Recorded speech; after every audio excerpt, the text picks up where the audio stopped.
السلام عليكم ورحمة الله وبركاته. إن الحمد لله نحمده ونستعينه ونؤمن به ونتوكل عليه ونعوذ بالله من شرور أنفسنا ومن سيئات أعمالنا. من يهده الله فلا مضل له ومن يضلل فلا هادي له. وأشهد أن لا إله إلا الله وحده لا شريك له. وأشهد أن محمدا عبده ورسوله أرسله بالهدى ودين الحق ليظهره على الدين كله ولو كره المشركون. يا أيها خلقكم من نفس واحدة وخلق منها زوجها وبث منهما رجالا كثيرا ونساء واتقوا الله الذي تساءلون به والأرحام إن الله كان عليكم رقيبا. يا أيها الذين آمنوا اتقوا الله حق تقاته ولا تموتن إلا وأنتم مسلمون. يا أيها الذين آمنوا اتقوا الله وقولوا قولا سديدا يصلح لكم أعمالكم ويغفر لكم ذنوبكم ومن يطع الله ورسوله فقد فاز فوزا عظيما. أما بعد فإن خير الكلام كلام الله وخير السنن سنن محمد صلى الله عليه وسلم وشر الأمور محدثاتها وكل محدثة بدعة وكل بدعة ضلالة. ആദരണീയരായ പണ്ഡിതന്മാരെ, സഹോദരന്മാരെ, സഹോദരികളെ,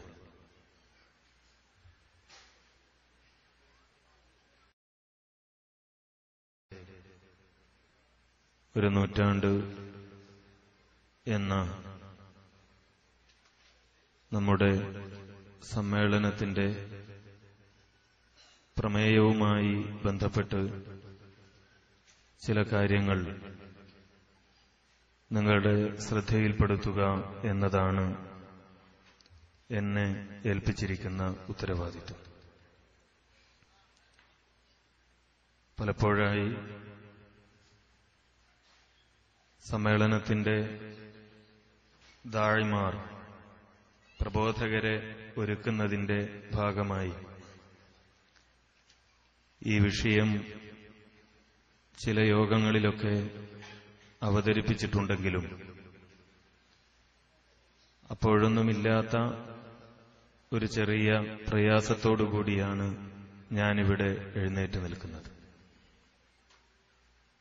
കാരണം സാധാരണയായി നമ്മുടെ നാടുകളിൽ പറയാറുണ്ട്, കണ്ട നീ അവിടെ നിൽക്ക്, കേട്ട ഞാൻ പറയട്ടെ എന്ന്. യഥാർത്ഥത്തിൽ ജമിയത്തുൽ ഉലമയുടെയും കേരള നദ്വത്തുൽ മുജാഹിദീന്റെയും നേതാക്കന്മാരും പണ്ഡിതന്മാരും അവരുടെ ജീവിത അനുഭവങ്ങളിൽ നിന്ന് വൈക്കം മുഹമ്മദ് ബഷീറിന്റെ നോവലിന് അവതാരിക എഴുതിയപ്പോൾ കേരളത്തിലെ ഒരു സാഹിത്യകാരൻ സൂചിപ്പിച്ചതുപോലെ ജീവിതത്തിൽ നിന്ന് ചീന്തിയെടുത്ത ചോര പൊടിയുന്ന വക്കുകളോടുകൂടിയ അവരുടെ അനുഭവങ്ങൾ വിശദീകരിച്ചിടത്ത് കേവലം പുസ്തകങ്ങളിൽ നിന്ന്, പലരുടെയും വാക്കുകളിൽ നിന്ന് കേട്ട് മനസ്സിലാക്കുക മാത്രം ചെയ്ത ഞാൻ എങ്ങനെയാണ് ആ വിഷയം നിങ്ങളുടെ മുമ്പിൽ അവതരിപ്പിക്കേണ്ടത് എന്നറിയാത്ത ഒരവസ്ഥ എന്റെ മുമ്പിലുണ്ട്. യഥാർത്ഥത്തിൽ മുജാഹിദ് പ്രസ്ഥാനത്തിന്റെ ചരിത്രം എന്ന് പറയുന്നത് കേരളത്തിന്റെ ചരിത്രമാണ്. കേരളത്തിന്റെ ചരിത്രം എഴുതാൻ ശ്രമിക്കുന്ന ഒരാൾക്കും ഈ പ്രസ്ഥാനത്തിന്റെ നേതാക്കന്മാരുടെയും പണ്ഡിതന്മാരുടെയും പ്രവർത്തനങ്ങളെ തമസ്കരിച്ചുകൊണ്ട് മറച്ചുപിടിച്ചുകൊണ്ട് കേരളത്തിന്റെ ചരിത്രം എഴുതാൻ കഴിയില്ല എന്നത് അത്തരമൊരു ചരിത്രപരമായ വായന നടത്തുമ്പോൾ നമുക്ക് ബോധ്യപ്പെടും. നമ്മുടെ സമ്മേളനത്തിന് നാം സ്വീകരിച്ച ഈ പ്രമേയം, പലപ്പോഴും ഈ പ്രമേയം നാം തെരഞ്ഞെടുത്ത സമയത്ത് ചില ആളുകളെങ്കിലും ചോദിച്ചിട്ടുണ്ട്, എന്തിനാണ് ഇത്തരമൊരു പ്രമേയം തിരഞ്ഞെടുത്തത്? സാധാരണയായി നാം സമ്മേളനത്തിന്റെ ഭാഗമായി തിരഞ്ഞെടുക്കാറുള്ള പ്രമേയങ്ങൾ തൗഹീദുമായി സുന്നത്തുമായി ഒക്കെ ബന്ധപ്പെട്ട, അതിൽ നിന്ന് വ്യത്യസ്തമായി ഈ ഒരു പ്രമേയം എന്തിനു നമ്മൾ തെരഞ്ഞെടുത്തു എന്ന് ചിലരെങ്കിലും ചോദിച്ചിരുന്നു. എന്നാൽ ഈ പ്രമേയത്തിലൂടെ നാം എന്താണ് ഉദ്ദേശിക്കുന്നതെന്നും ഈയൊരു പ്രമേയം കേരളത്തിലെ മുസ്ലിം സമൂഹത്തിലേക്ക് മുജാഹിദുകളുടെ നാവിലൂടെ കടന്നു ചെന്നാൽ അതുകൊണ്ട് ഉണ്ടാകാൻ പോകുന്ന ഭവിഷ്യത്തെന്ത് എന്നും തിരിച്ചറിയേണ്ട ആളുകൾ തിരിച്ചറിഞ്ഞു കഴിഞ്ഞിരിക്കുന്നു എന്നതാണ് മലയാളത്തിൽ പുറത്തിറങ്ങിക്കൊണ്ടിരിക്കുന്ന പുതിയ ചില പ്രസിദ്ധീകരണങ്ങൾ നമ്മോട് പറഞ്ഞുകൊണ്ടിരിക്കുന്നത്. കേരളത്തിലെ കുബൂരികളും മടവൂരികളുമൊക്കെ വർഷങ്ങളോളമായി കേരളത്തിലെ തെരുവുകളിൽ നിരന്തരമായി വലിച്ചിഴച്ചു കൊണ്ടുവരികയും ഇസ്ലാഹി പ്രസ്ഥാനത്തിന്റെ നേതാക്കന്മാരും പണ്ഡിതന്മാരുമൊക്കെ കൃത്യമായ വിശദീകരണങ്ങൾ നൽകുകയും ചെയ്ത വിഷയങ്ങൾ, ഇത്തരം കാര്യങ്ങളിലൊന്നും യാതൊരു താൽപര്യവുമില്ലാത്ത ആളുകളാണ് തങ്ങൾ എന്ന് ജനങ്ങളുടെ മുമ്പിൽ വരുത്തി തീർക്കാൻ ശ്രമിക്കാറുള്ള ജമാഅത്തെ ഇസ്ലാമി അവരുടെ പുതിയ ലക്കം പ്രബോധനത്തിൽ എഴുതാൻ ആരംഭിച്ചു എന്നത് തന്നെ നമ്മുടെ പ്രമേയത്തിന്റെ വിജയമാണ് എന്ന് നാം മനസ്സിലാക്കേണ്ടതുണ്ട്. എന്തുകൊണ്ട് കേരളത്തിൽ ഒരു നവോത്ഥാന പ്രസ്ഥാനം അനിവാര്യമായി വന്നു എന്ന് പരിശോധിക്കുമ്പോൾ നാം മനസ്സിലാക്കേണ്ട, നമുക്കറിയാവുന്ന ഒരു കാര്യം, എവിടെയാണോ പതനം സംഭവിക്കുന്നത് അവിടെയാണ് ഉത്ഥാനം ആവശ്യമായി വരുന്നത്. എവിടെയാണോ വീഴ്ച സംഭവിക്കുന്നത് അവിടെയാണ് ഒരു പിടിച്ചെഴുന്നേൽപ്പിക്കൽ ആവശ്യമായി വരുന്നത്. യഥാർത്ഥത്തിൽ ഇസ്ലാമിക സമൂഹത്തിൽ അത്തരമൊരു അപജയം സംഭവിക്കുമെന്നും ആ അപജയം സംഭവിക്കുമ്പോൾ അത് ഉയർത്തിക്കൊണ്ടുവരുന്ന ഒരു വിഭാഗം ഉണ്ടാകേണ്ടതുണ്ട് എന്നുമാണ് നമുക്ക് മുമ്പിൽ പഠിപ്പിച്ചത് എന്ന് നമുക്കെല്ലാവർക്കും അറിയാം.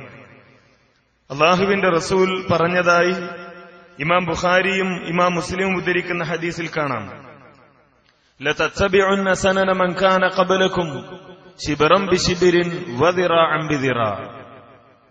ഈ സമൂഹം ലാ ഇലാഹ ഇല്ലല്ലാഹ് മുഹമ്മദുർ റസൂലുള്ളാഹ് അംഗീകരിക്കുന്ന സമൂഹം പൂർവിക സമൂഹങ്ങളെ ചാണിന് ചാണായും മുഴത്തിന് മുഴമായും പിൻപറ്റും. അവരെങ്ങാനൊരു ഉടുമ്പിന്റെ മാളത്തിൽ പ്രവേശിച്ചാൽ ആ മാളത്തിൽ നിങ്ങളും പ്രവേശിക്കുന്ന തരത്തിലുള്ള അനുകരണ ഭ്രമം ഈ സമുദായത്തിനുണ്ടാകും എന്ന് നബി സല്ലല്ലാഹു അലൈഹി വസല്ലമ പഠിപ്പിക്കുകയാണ്. അല്ലാഹുവിന്റെ റസൂലിന്റെ ഈ വാക്കുകൾ കേട്ട സ്വഹാബ കിറാം റളിയല്ലാഹു അൻഹും അവർ നബി സല്ലല്ലാഹു അലൈഹി വസല്ലമയോട് ചോദിച്ചു, അൽ യഹൂദ വൻ നസാറ, അല്ലാഹുവിന്റെ റസൂലെ, യഹൂദികളെയും നസാറാക്കളെയും ഞങ്ങൾ പിൻപറ്റുമെന്നാണോ ഈ പറയുന്നത്? അല്ലാഹുവിന്റെ റസൂലിന്റെ ശൈലിയും ആ ഭാഷയും കേട്ടപ്പോ സഹാബികൾക്ക് മനസ്സിലായി ഇതൊരു നല്ല കാര്യം എന്ന നിലയിലല്ല നബി സല്ലല്ലാഹു അലൈഹി വസല്ലമ പറയുന്നത്. നേരെ മറിച്ച് ഒരു തെറ്റായ പ്രവണത എന്ന നിലയിലാണ് പറയുന്നത് എന്ന് കേട്ടപ്പോ അവർക്ക് സംശയം. ഇത്രയേറെ ഞങ്ങൾ വെറുക്കുകയും ഇസ്ലാമിനോട് ഇത്രയേറെ വിരോധം വെച്ചു പുലർത്തുകയും ചെയ്യുന്ന ഒരു സമൂഹത്തെ ചാണിന് ചാണായും മുഴത്തിന് മുഴമായും വെച്ച് പിൻപറ്റുന്ന ഒരവസ്ഥയുണ്ടാകുമെന്നോ? നബി സല്ലല്ലാഹു അലൈഹി വസല്ലമയുടെ മറുചോദ്യം, വേറെ ആരെ പിൻപറ്റാൻ? അപ്പൊ ഈ സമുദായത്തിന് സംഭവിക്കാൻ പോകുന്ന ഒരു ദുരന്തത്തെക്കുറിച്ച്, ഈ സമുദായത്തിന് സംഭവിക്കാൻ പോകുന്ന ഒരു തിരിച്ചുപോക്കിനെക്കുറിച്ച് നബി സല്ലല്ലാഹു അലൈഹി വസല്ലമ അവിടെ മുന്നറിയിപ്പ് നൽകുകയാണ്. ആ തിരിച്ചുപോക്കിന്റെ ഗൗരവം സൂചിപ്പിക്കുന്ന മറ്റൊരുപാട് ഹദീസുകൾ നമുക്ക് കാണാൻ കഴിയും. നബി സല്ലല്ലാഹു അലൈഹി വസല്ലമ പറഞ്ഞു, വല തഖൂമു സ്സാഅ ഹത്താ തൽഹഖ ഖബായിലു മിൻ ഉമ്മതി ബിൽ മുശ്രിക്കീൻ. എന്റെ സമുദായം ആരാണ്? അല്ലാഹുവിന്റെ റസൂലിന്റെ ഉമ്മത്ത് ലാ ഇലാഹ ഇല്ലല്ലാഹ് അംഗീകരിക്കാതെ, മുഹമ്മദുർ റസൂലുള്ളാഹ് അംഗീകരിക്കാതെ നബി സല്ലല്ലാഹു അലൈഹി വസല്ലമയുടെ ഉമ്മത്തിന്റെ ഭാഗമായി തീരാൻ നമുക്ക് സാധിക്കുകയില്ല. ആ ഉമ്മത്തിന്റെ ഭാഗമായി തീരുന്ന മനുഷ്യൻ, അവന് സംഭവിക്കുന്ന ദുരന്തം എന്താണ്? ഹത്താ തൽഹഖ ഖബായിലു മിൻ ഉമ്മതി ബിൽ മുശ്രിക്കീൻ. ബഹുദൈവ വിശ്വാസികളായി തീരും ഈ സമുദായം. അങ്ങനെ ഒരു വിഭാഗം ആളുകൾ, ഈ സമുദായത്തിൽ നിന്ന് ഒരു വിഭാഗം ആളുകൾ ബഹുദൈവ വിശ്വാസികളായി തീരുന്നത് വരെ ഖിയാമത്ത് നാൾ സംഭവിക്കുകയില്ല എന്ന് നബി സല്ലല്ലാഹു അലൈഹി. ഇമാം മുസ്ലിം ഉദ്ധരിച്ച മറ്റൊരു ഹദീസിൽ കാണാം, ലാ യദ്ഹബുൽ ലൈലു വന്നഹാർ ഹത്താ തുഅബദൽ ലാത്ത് വൽ ഉസ്സ. ലാത്തയും ഉസ്സയും ആരാധിക്കപ്പെടുന്നത് വരെ, അങ്ങനെ പകലും രാത്രിയും ഉണ്ടായിത്തീരുന്നത് വരെ, ആ രാത്രിയും പകലും സംഭവിക്കുകയും ഖിയാമത്ത് നാൾ ഉണ്ടാവുകയും ചെയ്യും. അതുണ്ടാകുന്നതിന് മുമ്പ് എന്ത് സംഭവിക്കും? ലാത്തയെയും ഉസ്സയെയും ആരാധിക്കപ്പെടുന്ന ഒരവസ്ഥ തിരിച്ചു വരും എന്ന് നബി സല്ലല്ലാഹു അലൈഹി വസല്ലമ പഠിപ്പിക്കുകയാണ്. അപ്പൊ ഈ ഒരു അവസ്ഥ സമുദായത്തിൽ ഉണ്ടാകുമ്പോൾ സ്വാഭാവികമായും എന്തുണ്ടാകേണ്ടതുണ്ട്? ഒരു നവോത്ഥാനം ഉണ്ടാകേണ്ടതുണ്ട്. ജനങ്ങളോട് എന്താണ് ശരി, എന്താണ് തെറ്റ് എന്ന് പറഞ്ഞു കൊടുക്കേണ്ടതുണ്ട്. ലാ ഇലാഹ ഇല്ലല്ലാഹ് അംഗീകരിക്കുന്ന ആളുകളാണ് ഞങ്ങൾ, മുഹമ്മദുർ റസൂലുള്ളാഹ് അംഗീകരിക്കുന്ന ആളുകളാണ് ഞങ്ങൾ, നബി സല്ലല്ലാഹു അലൈഹി വസല്ലമയുടെ പേര് പള്ളി ബാങ്കുകളിൽ നിന്ന്, മിനാരങ്ങളിൽ നിന്ന്, ബാങ്കുകളിലൂടെ വിളിച്ചു പറയുന്നവരാണ് ഞങ്ങൾ എന്നവകാശപ്പെട്ടുകൊണ്ട് തന്നെ വിഗ്രഹങ്ങളെ ആരാധിക്കുന്ന, ബിംബങ്ങളെ ആരാധിക്കുന്ന, ലാ ഇലാഹ ഇല്ലല്ലാഹയിൽ നിന്ന് തിരിച്ചു പോകുന്ന യഹൂദികളെയും നസാറാക്കളെയും ചാണിന് ചാണായി, മുഴത്തിന് മുഴമായി പിൻപറ്റുന്ന ഒരു സമൂഹത്തിന്റെ മുമ്പിൽ എഴുന്നേറ്റ് നിന്നുകൊണ്ട് ലാ തസാലു ത്വായിഫത്തും മിൻ ഉമ്മതി അലൽ ഹഖ് ലാഹിരീൻ, ലാ തസാലു ത്വായിഫത്തും മിൻ ഉമ്മതി ലാഹിരീന അലൽ ഹഖ്, സത്യത്തിൽ നിലകൊള്ളുന്ന ഒരു വിഭാഗം എന്റെ സമുദായത്തിൽ ഉണ്ടാകും. നബി സല്ലല്ലാഹു അലൈഹി വസല്ലമ പഠിപ്പിക്കുകയാണ്. ഖിയാമത്ത് നാൾ വരെ ആ ഒരു സംഘം നിലനിൽക്കും. ലാ യളുറുഹും മൻ ഖദലഹും വലാ മൻ ഖാലഫഹും. ആരൊക്കെ ആക്ഷേപങ്ങൾ ചൊരിഞ്ഞാലും, ഏതൊക്കെ തരത്തിലുള്ള എതിർപ്പുകളും പരിഹാസങ്ങളുമായി ആരൊക്കെ ചരിത്രത്തിന്റെ ഏതൊക്കെ വഴിത്താരകളിലൂടെ കടന്നു വന്നാലും അതിനൊന്നും ചെവി കൊടുക്കാതെ, അത്തരം ആക്ഷേപങ്ങൾ കേട്ട് പിന്മാറാതെ, അത്തരം ഭയപ്പെടുകൾക്ക് ചെവി കൊടുത്തുകൊണ്ട് അതിൽ നിന്ന് തങ്ങൾ ഏറ്റെടുത്തിരിക്കുന്ന ദൗത്യം അവസാനിപ്പിച്ച് പിരിഞ്ഞു പോകാതെ മുന്നോട്ടേക്ക് പോകുന്ന ഒരു വിഭാഗം ഇവിടെ ഉണ്ടാകും എന്ന് നബി സല്ലല്ലാഹു അലൈഹി വസല്ലമ പഠിപ്പിക്കുകയാണ്. എന്താണ് ഈ വിഭാഗം ഇവിടെ ചെയ്തുകൊണ്ടിരിക്കുന്ന ഉത്തരവാദിത്തം? നമുക്കൊക്കെ അറിയാവുന്ന ഹദീസ്, ഇന്നൽ ഇസ്ലാമ ബദഅ ഗരീബൻ വസയഊദു ഗരീബൻ കമാ ബദഅ. ഇസ്ലാം വളരെ അപരിചിതമായ അവസ്ഥയിലാണ് ആരംഭിച്ചത്. ആ ഒരവസ്ഥയിലേക്ക് ഇത് തിരിച്ചു പോകും. അപ്പോൾ ഈ അപരിചിതമായ ഒരവസ്ഥയിലും യഥാർത്ഥ മതത്തിന്റെ സന്ദേശം ഉയർത്തിപ്പിടിക്കുന്ന ഒരു വിഭാഗമുണ്ടാകും. ഫതൂബാ ലിൽ ഖുറബ. ആ അപരിചിതമായ അവസ്ഥയിലും യഥാർത്ഥ ഇസ്ലാം എന്താണ് എന്ന് മനസ്സിലാക്കുകയും തിരിച്ചറിയുകയും അത് ഈ സമൂഹത്തോട് വിളിച്ചു പറയുകയും ചെയ്തുകൊണ്ടിരിക്കുന്ന ഒരു വിഭാഗം ആളുകൾ. മൻഹും യാ റസൂലല്ലാഹ്, എന്താ റസൂലെ അത്തരം ആളുകളുടെ പ്രത്യേകത? ഈ അപരിചിതമായ ആളുകൾക്ക് അവർക്കുള്ള പ്രത്യേകത എന്ത്? അല്ലദീന യുസ്ലിഹൂന ഇദാ ഫസദന്നാസ്. ജനങ്ങൾ കേടുവന്നാൽ നന്നാക്കിയെടുക്കുന്നവരാണവർ. ജനങ്ങൾക്ക് അപജയം സംഭവിക്കുമ്പോൾ നന്നാക്കിയെടുക്കുന്ന ആളുകളാണ് ഈ ഖുറബാ എന്ന് നബി സല്ലല്ലാഹു അലൈഹി വസല്ലമ നമുക്ക് വിശദീകരിച്ചു തരികയാണ്. അപ്പോൾ യഥാർത്ഥത്തിൽ മുജാഹിദ് പ്രസ്ഥാനം കേരളത്തിൽ നിർവഹിച്ച ദൗത്യം ഇതാണ്. ലോകത്തിന്റെ വിവിധ ഘട്ടങ്ങളിൽ ഇത്തരം മുസ്ലിഹുകൾ കടന്നു വന്നിട്ടുണ്ട്, മുജദ്ദിദുകൾ കടന്നു വന്നിട്ടുണ്ട്, പരിഷ്കർത്താക്കൾ, ഇമാമുകൾ, പണ്ഡിതന്മാർ. അവർ നിർവഹിച്ചത് അതേ ഉത്തരവാദിത്തമാണ് യഥാർത്ഥത്തിൽ മുജാഹിദുകളും നിർവഹിച്ചത്. പലപ്പോഴും നവോത്ഥാനത്തിന്റെ അവകാശികളായി ഞങ്ങളാണ് കേരളത്തിൽ നവോത്ഥാനം നടത്തിയത് എന്ന അവകാശവാദവുമായി പലരും രംഗത്ത് വരാറുണ്ട്. ഈ കഴിഞ്ഞ കേരളത്തിലെ ഒരു വലിയ രാഷ്ട്രീയ പ്രസ്ഥാനത്തിന്റെ സംസ്ഥാന സമ്മേളനം, പാർട്ടി കോൺഗ്രസ്, അതിന്റെ ഭാഗമായി കേരളത്തിലെ നവോത്ഥാന നായകന്മാരെ പരിചയപ്പെടുത്തുന്ന കൂട്ടത്തിൽ മുസ്ലിങ്ങളുടെ കൂട്ടത്തിലെ നവോത്ഥാന നായകനായി പരിചയപ്പെടുത്തിയത് ചേകനൂർ മൗലവിയെ. എവിടെയാണ് ചേകനൂരിന്റെ നവോത്ഥാനവും ഇസ്ലാമിലെ നവോത്ഥാനവും വ്യത്യാസപ്പെടുന്നത് എന്ന് നവോത്ഥാനത്തിന്റെ പുതിയ അവകാശികൾ കടന്നുവരികയും അത്തരം അവകാശികളെ കണ്ടെത്താൻ പലരും ശ്രമിക്കുകയും ചെയ്യുമ്പോൾ നാം മനസ്സിലാക്കേണ്ടതുണ്ട്. മുജാഹിദുകളെ സംബന്ധിച്ചിടത്തോളം അവർ നടത്തിക്കൊണ്ടിരിക്കുന്ന നവോത്ഥാന പ്രവർത്തനങ്ങൾക്ക് കൃത്യമായ ഒരു മാനദണ്ഡമുണ്ട്. കാരണം ഇവിടെ നവോത്ഥാനം അനിവാര്യമായി വന്നത് മുജാഹിദുകളുടെ ഒരു കണ്ടുപിടുത്തമായിരുന്നില്ല. നവോത്ഥാനം ആവശ്യമായി വരുന്നത് മുജാഹിദുകളുടെ പ്രത്യേകമായ ഏതെങ്കിലും തരത്തിലുള്ള പോളിസിയുടെയോ നയത്തിന്റെയോ ഭാഗമായിട്ടല്ല, മറിച്ച് നവോത്ഥാനം അനിവാര്യമായി വരും എന്നത് നബി സല്ലല്ലാഹു അലൈഹി വസല്ലമയുടെ മുന്നറിയിപ്പാണ്. അത് അള്ളാഹുവിന്റെ റസൂല് പഠിപ്പിച്ചതാണ്. നബി സല്ലല്ലാഹു അലൈഹി വസല്ലമ പഠിപ്പിച്ച അർബാദ് ബിൻ സാരിയ റളിയല്ലാഹു അൻഹുവിൽ നിന്നുള്ള സുപ്രസിദ്ധമായ ഹദീസ്. അള്ളാഹുവിന്റെ റസൂൽ പറഞ്ഞു, ഫഇന്നഹു മൻ യഇശ് മിൻകും ബഅദി ഫസയറ ഇഖ്തിലാഫൻ കസീറ. എന്റെ കാലശേഷം നിങ്ങൾ ആരെങ്കിലും ഈ ലോകത്ത് ജീവിക്കുകയാണെങ്കിൽ ഒരുപാട് അഭിപ്രായ വ്യത്യാസങ്ങൾ കാണാൻ കഴിയും, ഒരുപാട് ഭിന്നതകൾ ഉണ്ടാകും. എന്തിന്റെ അടിസ്ഥാനത്തിൽ? വീട് ടെറസാക്കണോ ഓടാക്കണോ, ഇനി അതല്ല വാഹനം വാങ്ങുമ്പോ ഏത് കമ്പനിയുടേത് വാങ്ങണം, ഹൈവേ വേണോ വേണ്ടേ, അതിന്റെ മീറ്റർ എത്ര മീറ്റർ വീതി വേണം, എത്ര മീറ്റർ വീതി വേണ്ട എന്നിങ്ങനെയുള്ള തർക്കങ്ങളാണോ? ഭൗതികമായ വിഷയങ്ങളിലുള്ള ഭിന്നതകളാണോ? അല്ല. ദീനിന്റെ കാര്യത്തിൽ അഭിപ്രായ വ്യത്യാസമുണ്ടാകും, ദീനീപരമായ കാര്യങ്ങളിൽ ഭിന്നതകൾ ഉണ്ടാകും. ആ ഭിന്നതകൾ ഉണ്ടാകുമ്പോൾ എങ്ങനെ നന്നാക്കിയെടുക്കണം? ഫഅലൈക്കും ബിസുന്നതി വസുന്നത്തിൽ ഖുലഫാഇർ റാഷിദീൻ അൽ മഹ്ദിയീൻ. നിങ്ങൾ എന്റെ സുന്നത്ത് മുറുകെ പിടിക്കുക. എന്റെ ഖലീഫമാർ, ആ ഖുലഫാഉർ റാഷിദ് നിങ്ങൾക്ക് പഠിപ്പിച്ചു തന്ന, അവരംഗീകരിച്ച സുന്നത്ത്, അത് മുറുകെ പിടിച്ചുകൊണ്ട് നിങ്ങൾ ജീവിക്കുക എന്ന് നബി സല്ലല്ലാഹു അലൈഹി വസല്ലമ പഠിപ്പിക്കുകയാണ്. ഇതാണ് യഥാർത്ഥത്തിൽ നവോത്ഥാനത്തിന്റെ മാനദണ്ഡം.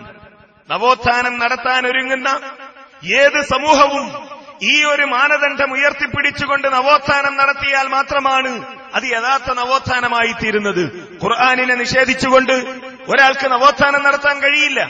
ഹദീസുകളെ തള്ളിക്കളഞ്ഞുകൊണ്ട്, ഹദീസുകളെ നിഷേധിച്ചുകൊണ്ട് ഒരു വിഭാഗത്തിന് നവോത്ഥാനം നടത്താൻ കഴിയില്ല. സലഫു സ്വാലിഹികളെയും സലഫി മനഹജിനെയും തള്ളിക്കളഞ്ഞുകൊണ്ട്, നിഷേധിച്ചുകൊണ്ട് ഒരു വിഭാഗത്തിന് നവോത്ഥാനം നടത്താൻ കഴിയില്ല.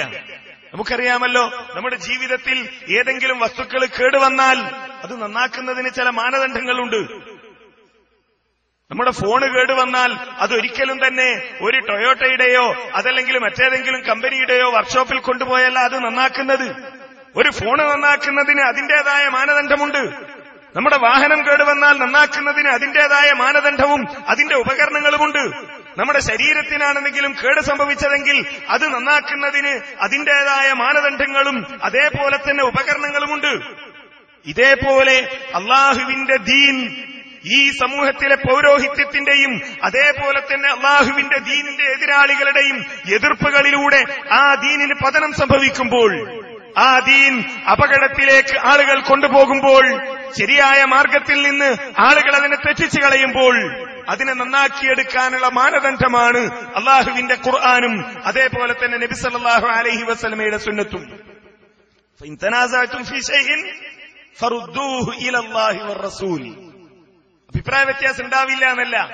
ഈ ഖുർആൻ അതേപോലെ ഈ സുന്നത്ത് അത് അംഗീകരിച്ച് ജീവിക്കുന്ന ആളുകൾ, ലാ ഇലാഹ ഇല്ലല്ലാഹ് അംഗീകരിക്കുന്ന പ്രഖ്യാപിക്കുന്ന ആളുകൾ, മുഹമ്മദുർ റസൂലുള്ളാഹ് പ്രഖ്യാപിക്കുന്ന ആളുകൾ, അത് ഖിയാമത്ത് നാൾ വരെ ഒരേ രൂപത്തിൽ അവരെങ്ങനെ നിലനിന്നു പോകും. ഒരു തർക്കവും ആ സമൂഹത്തിൽ ഉണ്ടാവില്ല എന്നല്ല. തർക്കങ്ങൾ ഉണ്ടാകും, ഭിന്നതകൾ ഉണ്ടാകും, അഭിപ്രായ വ്യത്യാസങ്ങൾ ഉണ്ടാകും. പക്ഷേ പരിഹരിക്കാനുള്ള മാർഗമുണ്ട്. ഫറുദ്ദൂഹു ഇലല്ലാഹി വറസൂൽ. അള്ളാഹുവിലേക്കും അവന്റെ റസൂലിലേക്കും അത് തിരിച്ചുവിടണം എന്നാണ്. ഈ ഒരു മാനദണ്ഡം ഉപയോഗിച്ചുകൊണ്ട് കേരളത്തിൽ നവോത്ഥാന പ്രവർത്തനം നടത്തി എന്നതാണ് മുജാഹിദ് പ്രസ്ഥാനത്തിന്റെ പ്രത്യേകത. ഒന്നാമതായി നാം മനസ്സിലാക്കേണ്ടത് അതാണ്. ഈ ഒരു മാനദണ്ഡമില്ലാതെ ഒരിക്കലും തന്നെ ഒരു സമൂഹത്തെയും നന്നാക്കിയെടുക്കുവാൻ കഴിയില്ല. അതുകൊണ്ടാണ് മുജാഹിദുകൾ ഈ മാനദണ്ഡം ഉപയോഗിച്ച് ആളുകളെ നന്നാക്കിയെടുക്കാൻ വേണ്ടി ശ്രമിച്ചത്. സ്വാഭാവികമായും ഇത് പറയുമ്പോൾ ഉയർന്നു വരുന്ന അടുത്ത ചോദ്യം എന്തിനാണ് നവോത്ഥാനം എന്നാണ്. അങ്ങനെ നന്നാക്കിയെടുക്കാൻ മാത്രം കേരളത്തിൽ വല്ല അപകടവും ഉണ്ടായിരുന്നോ, വല്ല അപചയവും ഉണ്ടായിരുന്നോ എന്നതാണ് പിന്നീട് വരുന്ന ഒരു വിഷയം. നേരത്തെ ഇവിടെ വിശദീകരിക്കപ്പെട്ടു കേരളത്തിലെ മുസ്ലിങ്ങളുടെ സാഹചര്യങ്ങളെക്കുറിച്ച്. ഇന്ന് കേരളത്തിലെ മുസ്ലിങ്ങൾ അഭിമാനപൂർവ്വം ഉയർത്തിപ്പിടിക്കുന്ന ഏതൊക്കെ കാര്യങ്ങളുണ്ടോ, ഏതൊക്കെ മേഖലകളുണ്ടോ, ആ മേഖലകളിൽ മുഴുവൻ അവർ അവകാശപ്പെടുന്ന പുരോഗതിയുടെ അടിസ്ഥാനം ഇസ്ലാഹി പ്രസ്ഥാനമാണ് എന്ന് സംശയലേശമന്യേ നമുക്ക് വ്യക്തമാക്കാൻ കഴിയും. ഇന്ത്യ രാജ്യത്തെ ഇസ്ലാമിനെ സംബന്ധിച്ചിടത്തോളം 2 തരത്തിലാണ് ഇസ്ലാം കേരള. ഒന്ന്, അറബികളായ കച്ചവടക്കാരിലൂടെ കേരളത്തിലേക്ക് കടന്നുവന്ന രീതി. മറ്റൊന്ന്, പരസ്പരം പോരടിച്ചു കഴിഞ്ഞ നാട്ടുരാജാക്കന്മാരുടെ ക്ഷണപ്രകാരം കടന്നുവന്ന മുസ്ലിം ഭരണാധികാരികളിലൂടെ കടന്നുവന്ന ഇസ്ലാമിന്റെ ഒരു രീതി. ആ മുസ്ലിം ഭരണാധികാരികളിലൂടെ ഇന്ത്യയിലേക്ക് സൂഫിസം കൂടി കടന്നുവന്നു.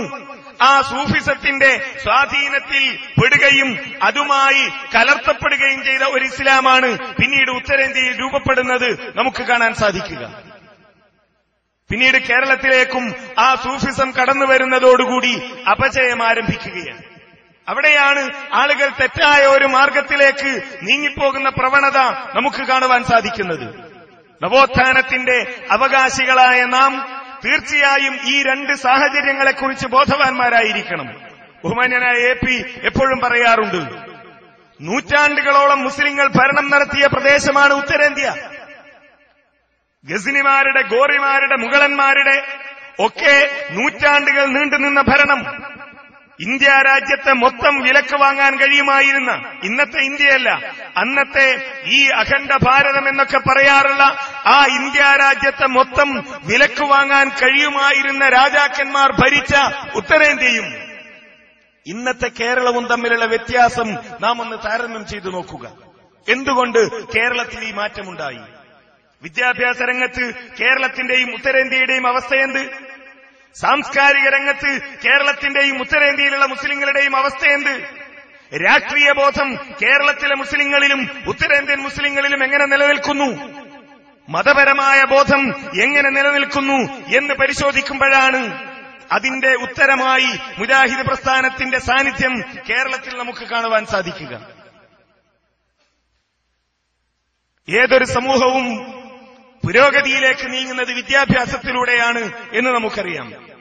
ഈ വിദ്യാഭ്യാസ രംഗത്ത് കേരളത്തിലുണ്ടായ മാറ്റം, ആ മാറ്റത്തിന് പിന്നിൽ മറ്റൊരു ശക്തിയെയും നമുക്ക് കാണാൻ കഴിയില്ല ഇസ്ലാഹി പ്രസ്ഥാനത്തിന്റെ സാന്നിധ്യമല്ലാതെ. വിദ്യാഭ്യാസം എന്ന് പറയുമ്പോൾ മതപരമായ വിദ്യാഭ്യാസമുണ്ട്, ഭൗതികമായ വിദ്യാഭ്യാസമുണ്ട്. മതപരമായ വിദ്യാഭ്യാസം നേരത്തെ ഇവിടെ സൂചിപ്പിച്ചു, വിശുദ്ധ ഖുർആൻ പഠിക്കുക, മനസ്സിലാക്കുക എന്നത്. ഈ ഖുർആൻ പഠനത്തോട് കേരളത്തിലെ മുസ്ലിം പണ്ഡിതന്മാർക്കുള്ള എതിർപ്പ് നൂറ്റാണ്ടുകൾക്ക് മുമ്പുള്ള ചരിത്രമല്ല. കേരളത്തിൽ ആദ്യമായി ഖുർആൻ പരിഭാഷ പുറത്തിറങ്ങി, അത് ആളുകൾ അംഗീകരിച്ചു, വായിച്ചു, പഠിക്കാൻ തുടങ്ങി, മനസ്സിലാക്കാൻ തുടങ്ങി, ഖുർആൻ ക്ലാസുകൾ നടക്കാൻ തുടങ്ങി, ജനങ്ങൾ അത് കേട്ടു. നേരത്തെ ഇവിടെ സൂചിപ്പിക്കപ്പെട്ടതുപോലെ ഇയ്യാക നഅ്ബുദു വ ഇയ്യാക നസ്തഈൻ എന്ന ആയത്തിന്റെ അർത്ഥം കേൾക്കുകയും പഠിക്കുകയും ചെയ്ത മുസ്ലിം, وقال ربكم ادعوني استجب لكم ان الذين يستكبرون عن عبادتي سيدخلون جهنم داخرين എന്ന ആയത്ത് കേൾക്കുകയും അതിന്റെ അർത്ഥം പഠിക്കുകയും അത് മനസ്സിലാക്കുകയും ചെയ്ത മുസ്ലിം ബദരീങ്ങളെ കാക്കണേ എന്ന് വിളിക്കുന്നത് നിർത്തി, മുഹീദ്ദീൻ ശൈഖെ രക്ഷിക്കണേ എന്ന് വിളിക്കുന്നത് നിർത്തി. അതോടുകൂടി പൗരോഹിത്യത്തിന് മനസ്സിലായി ഈ ഒരവസ്ഥ പോരാ. അങ്ങനെയാണ് 1971 KV മുഹമ്മദ് മുസ്ലിയാർ വിശുദ്ധ ഖുർആനിന്റെ പരിഭാഷയായി 2.5 ജുസ് പ്രസിദ്ധീകരിക്കുന്നത്. സമസ്തയിൽ നിന്ന് ആദ്യമായി ഈ 2.5 ജുസ് മലയാളത്തിൽ പുറത്തിറങ്ങുകയാണ്. അതുവരെ വിശുദ്ധ ഖുർആൻ പരിഭാഷയ്ക്ക്, വിശുദ്ധ ഖുർആൻ പഠനത്തിന്, വിശുദ്ധ ഖുർആൻ പഠന ക്ലാസിന് എതിരായിരുന്നു കേരളത്തിലെ പണ്ഡിത സമൂഹം. ഖുർആൻ എന്നാൽ അത് അള്ളാന്റെ കിതാബാണ്, അത് നമ്മൾ ഉപയോഗിക്കേണ്ടതല്ല, നമ്മളിങ്ങനെ വായിക്കേണ്ടതല്ല, നമ്മൾ പഠിക്കേണ്ടതല്ല, നമ്മൾ മനസ്സിലാക്കേണ്ടതല്ല. അതിൽ തന്നെ ഓതൽ നിർബന്ധം. എന്തുമാത്രം? സൂറത്തുൽ ഫാത്തിഹ. അർത്ഥം പഠിക്കൽ അതിൻ്റെതുപോലും നിർബന്ധമില്ല എന്ന് വിശ്വസിച്ചിരുന്ന ഒരു സമുദായം. നിങ്ങൾ ആലോചിച്ചു നോക്കൂ, നിങ്ങൾ വിദേശത്ത് ജോലി ചെയ്യുകയാണ്, നിങ്ങളുടെ മൂത്ത സഹോദരൻ അല്ലെങ്കിൽ വാപ്പ പള്ളിയിലേക്ക് ജമാഅത്തിന് പോകുമ്പോ വാപ്പ ഉപയോഗിക്കട്ടെ എന്ന് കരുതി നമ്മളൊരു ടോർച്ച് അയച്ചു കൊടുത്തു വിടുന്നു. കുറച്ചു ദിവസം കഴിഞ്ഞ് നാട്ടിലേക്ക് വിളിച്ചപ്പോ ഉമ്മ പറഞ്ഞു, അല്ലെങ്കിൽ ഭാര്യ പറഞ്ഞു, വാപ്പ ഇങ്ങനെ വീണിട്ട് കിടപ്പിലാണ്. എന്ത് പറ്റി? പള്ളിയിലേക്ക് പോകുമ്പോ ഒരു കല്ല് തട്ടി വീണതാണ്. അതിന്റെ വാപ്പ ടോർച്ചൊന്നും എടുത്തിരുന്നില്ലേ? അല്ലെങ്കിൽ ഉമ്മയുടെ മറുപടി, വാപ്പ അത് ഉപയോഗിക്കാറില്ല, നീ അത് കൊടുത്തു അയച്ചു. അപ്പൊ അതിന്റെ സൗന്ദര്യവും ഗാംഭീര്യവും ഒക്കെ കണ്ടപ്പോ വാപ്പ അടുത്തുള്ള ടൈലറുടെ കടയിൽ പോയി അതിനൊരു നല്ല ഉറയൊക്കെ തുന്നിച്ച് ആ പെട്ടിയിൽ തന്നെ വെച്ച് അതിങ്ങനെ കെട്ടി നല്ല അലമാറയിൽ വെച്ചിട്ടുണ്ട്. കുട്ടികളെപ്പോലും അത് തൊടാൻ സമ്മതിക്കാറില്ല. അങ്ങനെ വാപ്പ അത് സൂക്ഷിച്ചിട്ടുണ്ട് എന്ന് പറഞ്ഞാൽ ആ വാപ്പ ചെയ്തത് ശരിയാണോ അതല്ല തെറ്റാണോ? അതിനുവേണ്ടിയല്ല, മറിച്ച് വാപ്പാക്ക് പള്ളിയിൽ പോകുമ്പോ അത് ഉപയോഗിക്കാനും വെളിച്ചം കാണാനും വീഴാതിരിക്കാനുമാണ്. ഇതേ ഒരവസ്ഥയായിരുന്നു മുസ്ലിം സമുദായത്തിന്. ഒരുപക്ഷെ എന്റെ വാക്കുകൾ കേൾക്കുന്ന കുറച്ചാളുകൾക്കെങ്കിലും ഓർമ്മയുണ്ടാകും. ഒരു തുണി കൊണ്ടുണ്ടാക്കിയ ഒരു ഉറ, ആ ഉറയിൽ ഖുർആൻ, എന്നിട്ട് അതിന് ഏതാണ്ട് 1 മീറ്റർ നീളമുള്ള ഒരു തുണിയുടെ തന്നെ ഒരു കയറ് അതുകൊണ്ട് ചുറ്റിയായിരുന്നു ഞങ്ങളൊക്കെ ചെറുപ്പത്തിൽ മദ്രസയിൽ പോകുമ്പോ മറ്റു ചില കുട്ടികളൊക്കെ ഈ ഖുർആൻ കൊണ്ടുവന്നിരുന്നത്. അതെങ്ങനെയായിരുന്നു വീടുകളിൽ ഉപയോഗിച്ചിരുന്നത്? ഖുർആൻ എന്നാൽ ഓതാനും പഠിക്കാനുമുള്ളതല്ല. വിശുദ്ധ ഖുർആൻ പരിഭാഷപ്പെടുത്തിയപ്പോ അന്ന് മുസ്ലിംമാര് വയല് പറഞ്ഞു, ഉണക്കമീൻ ചുരുട്ടുന്ന കടലാസിന്റെ ഭാഷയിലേക്കല്ലേ അള്ളാന്റെ കലാമിനെ മാറ്റിയത് എന്നാണ്. കടയിൽ ഉണക്കമീൻ വാങ്ങാൻ പോയാൽ പത്രത്തിലാണല്ലോ ഉണക്കമീൻ ചുരുട്ടിക്കൊടുക്കുന്നത്. ഇതേപോലെ ആ പത്രം തന്നെ പൊന്നു ചുരുട്ടാൻ ഉപയോഗിക്കും, ആ പത്രം തന്നെ വില കൂടിയ പലതും ചുരുട്ടാൻ ഉപയോഗിക്കും. പക്ഷെ ജനങ്ങളുടെ വികാരം ഇളക്കി വിടണമെങ്കിൽ എന്തു വേണം? ഇത് ഉണക്കമീൻ ചുരുട്ടുന്ന കടലാസിന്റെ ഭാഷയിൽ പറഞ്ഞു എന്ന് പറയണം. അവിടെ നിന്ന് ഇന്ന് ഈ സമുദായം മാറിയില്ലേ? ഖുർആൻ പഠിക്കുക, അത് പഠിപ്പിക്കുക എന്നത് ഇന്ന് ചർച്ച ചെയ്യേണ്ട ഒരു അജണ്ടയാണോ കേരളത്തിൽ? കേരളത്തിലെ തെരുവുകളിലൂടെ ഹൈവേ ഖുർആൻ സ്റ്റഡി സെന്ററിന്റെ ഡയറക്ടറുടെയൊക്കെ ചിരിക്കുന്ന ഫോട്ടോ നിറഞ്ഞ ഫ്ലക്സുകളാണ് നാട് മുഴുവൻ കാണാനുള്ളത്. നാം മനസ്സിലാക്കേണ്ട ഒരു കാര്യം, ഇതൊരു സുപ്രഭാതത്തിൽ സംഭവിച്ചതല്ല. മുജാഹിദ് പ്രസ്ഥാനത്തിന്റെ പണ്ഡിതന്മാര് ചെന്ന് നിങ്ങൾ ഖുർആൻ പരിഭാഷപ്പെടുത്തണം, ആ പരിഭാഷ നിങ്ങൾ അംഗീകരിക്കണം എന്ന് പറഞ്ഞപ്പോ അല്ലാഹു അക്ബർ എന്ന് ചൊല്ലി സമുദായം സ്വീകരിച്ചതല്ല അത്. നേരത്തെ ഇവിടെ സൂചിപ്പിക്കപ്പെട്ട മായൻകുട്ടിയളയുടെ പരിഭാഷ 19ാം നൂറ്റാണ്ടിന്റെ അവസാനം അദ്ദേഹം ഈ ഖുർആൻ പരിഭാഷ അറബി മലയാളത്തിൽ തയ്യാറാക്കി. അച്ചടി സൗകര്യം ലഭ്യമായിട്ടില്ല. 100ഓളം പ്രതികൾ അദ്ദേഹം സ്വന്തം കൈകൊണ്ടും എഴുത്തറിയാവുന്ന മറ്റു ചിലരുടെ കൈകൾ കൊണ്ടും എഴുതിയുണ്ടാക്കുകയാണ്. ഈ പരിഭാഷയാണ് തലശ്ശേരി കടലിൽ കെട്ടിത്താഴ്ത്തിയത്. അതിന് നിർദ്ദേശം കൊടുത്ത പണ്ഡിതന്മാർ, ആ പണ്ഡിതന്മാരുടെ പേര് കേൾക്കുമ്പോ നവ്വറല്ലാഹു മർക്കദഹു എന്നും ഖദ്ദസല്ലാഹു സിറഹുൽ അസീസ് എന്നുമൊക്കെ പറയുന്ന ആളുകളാണ് ഇപ്പൊ ഖുർആൻ സ്റ്റഡി സെന്ററുകൾ നടത്തുന്നത്, ഇപ്പൊ ഖുർആൻ ക്ലാസുകൾ നടത്തുന്നത്. മാറി കേരളത്തിലെ മുസ്ലിം സമൂഹം. പിന്നൊന്ന് ഖുർആൻ ഉപയോഗിച്ച എന്തിനാ? ചികിത്സയ്ക്ക് വേണ്ടിയാ, പിഞ്ഞാണെഴുതാൻ. വയറിന് വലിയ പ്രശ്നവുമായി ചെന്ന ഒരാൾക്ക് വയറിൽ ഭയങ്കര അസ്വസ്ഥത. മുസ്ലിയാർ ആയത്തെഴുതി കൊടുത്തു, ഇദാ സുൽസിലത്തിൽ അർളു സിൽസാലഹാ വഅഖ്റജത്തിൽ അർളു അസ്ഖാലഹാ വഖാലൽ ഇൻസാനു മാലഹാ. ഇതുകൊണ്ട് ഈ കലക്കി കുടിച്ചാൽ മതി എന്ന്. ഇയാളിത് കലക്കി കുടിച്ചു. രണ്ടാമത്തെ ദിവസം കണ്ടപ്പോ മുസ്ലിയാർ ചോദിച്ചു, എങ്ങനെയുണ്ട് മുഹമ്മദ്? അള്ളാന്റെ ഉസ്താദെ, വല്ലാത്തൊരായത്ത് തന്നെയാണ് നിങ്ങൾ എഴുതുന്നത്. വയറിനുണ്ടാകുന്ന ഏതാണ്ട് എല്ലാ പ്രശ്നങ്ങളും വയറിളകുന്നതോടുകൂടി തീരുമല്ലോ. വല്ലാത്തൊരായത്ത് തന്നെയാണ് നിങ്ങൾ എഴുതിയത്. കാരണം ഇതാ സുൽസിലത്തിൽ അർളു സിൽസാലഹാ. ഈ ആയത്തല്ല, ഈ സാധു വിചാരിക്കുന്നത് എന്താ? ഈ ആയത്തിന്റെ ശക്തി കൊണ്ടാണ് എന്റെ വയറ് ശുദ്ധിയായത് എന്ന്. കാര്യോ ഈ എഴുതുന്ന മഷിയിൽ ആവണക്കെണ്ണ കൂടി കൂട്ടിച്ചേർത്തിട്ടാണ് മുസ്ലിംമാർ എഴുതുക. വയറിന്റെ പ്രശ്നമായിട്ടാണ് ചെല്ലുന്നതെങ്കിൽ എഴുതുന്ന ആയത്തിന്റെ കൂടെ ആവണക്കെണ്ണ കൂടി കലർത്തും. അത് നാട്ടിലെ എല്ലാ വൈദ്യന്മാരും നടത്തിയിരുന്ന ചികിത്സ അതാണ്. പക്ഷെ മുസ്ലിയാരാകണമെങ്കിൽ വെറുതെ ആവണക്കെണ്ണ കുടിച്ചോന്ന് പറഞ്ഞാൽ പോരാ. ഇന്നും അത് തുടരുന്നു നമ്മുടെ സമൂഹത്തിൽ. ഒരുപക്ഷെ ഗൾഫിലുള്ള പലരും കാണുകയും ഗൾഫുകാരുടെ നാട്ടിലുള്ള കുടുംബാംഗങ്ങൾ സ്ഥിരമായി കാണുകയും ചെയ്യുന്ന വെള്ളിയാഴ്ചയിലെ ഒരു പുരോഹിതന്റെ പരിപാടി സൗദി അറേബ്യയിൽ നിന്നൊക്കെ സ്ഥിരമായി ആളുകൾ ചോദിച്ചുകൊണ്ടിരിക്കുകയാണ്. എല്ലാറ്റിനും മൂപ്പരുടെ അരികിൽ പരിഹാരമുണ്ട്. സ്ഥലം വിൽക്കണോ ആയത്തുണ്ട്, വാങ്ങണോ ആയത്തുണ്ട്, വീട് പൊളിക്കണോ ആയത്തുണ്ട്, പൊളിക്കാതിരിക്കണോ ആയത്തുണ്ട്, കല്യാണം നടക്കണോ ആയത്തുണ്ട്, നടക്കണ്ടേ അതിനും ആയത്തുണ്ട്, എല്ലാറ്റിനും ആയത്തുണ്ട്. ചാനലുകളെ സംബന്ധിച്ചിടത്തോളം ഇതൊക്കെ മതസൗഹാർദ്ദത്തിന്റെ ഭാഗമാണ്. അപ്പർ ആറ്റുകാൽ രാധാകൃഷ്ണൻ ഉണ്ടാവുമ്പോ ഇപ്പറൊരു ഗഫാർ മൗലവി വേണം, എന്നാലേ പ്രേക്ഷകരെ കിട്ടുള്ളൂ. സത്യത്തിൽ പേരിൽ മാത്രമേ രണ്ടാളും വ്യത്യാസമുള്ളൂ, ചെയ്യുന്ന പണി ഒന്നാണ്. ഈ റിയാദിൽ നിന്ന് ഒരാൾ ഒരിക്കലും ചോദിക്കണം അയാളോട്, ഉസ്താദെ തൊണ്ടയിൽ നിന്ന് മുള്ളു പോകാൻ വല്ല ദിക്റുണ്ടോ? ഫലൗലാ ഇദാ ബലഗത്തിൽ ഹുൽഖൂം വഅൻതും ഹീനഇദിൻ തൻദുറൂൻ. ഖുർആൻ റൂഹ് മരിക്കാനൊരുങ്ങുന്ന മനുഷ്യനെ പറ്റി പറയാൻ, മരണമാസന്നമാകുന്ന ആ സമയം.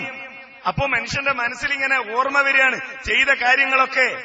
ഇതുവരെ നാളെ നാളെ നാളെ ചെയ്യാം എന്നൊക്കെ വിചാരിച്ചു നിന്ന ഞാൻ ഇതാ മരിക്കാൻ പോവാണല്ലോ, നാളെ പരലോകത്ത് എന്തുകൊണ്ട് ഞാൻ രക്ഷപ്പെടും എന്നൊക്കെയുള്ള ചിന്ത വരുന്ന ആ ഭീകരമായ ഘട്ടത്തെക്കുറിച്ച് ഖുർആൻ പറഞ്ഞ ആയത്ത് എന്താ പറയണത്?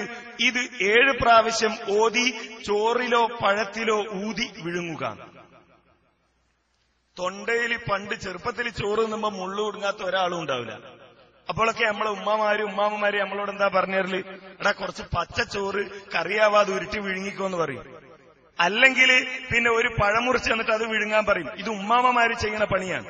പക്ഷെ ഗഫാർ മൗലവിയാവുമ്പോ വെറുതെ ഒരു ചോറ് വിഴുങ്ങാൻ പറഞ്ഞാ പോരാ, ആയത്തിന്റെ പരിവേഷം വേണം.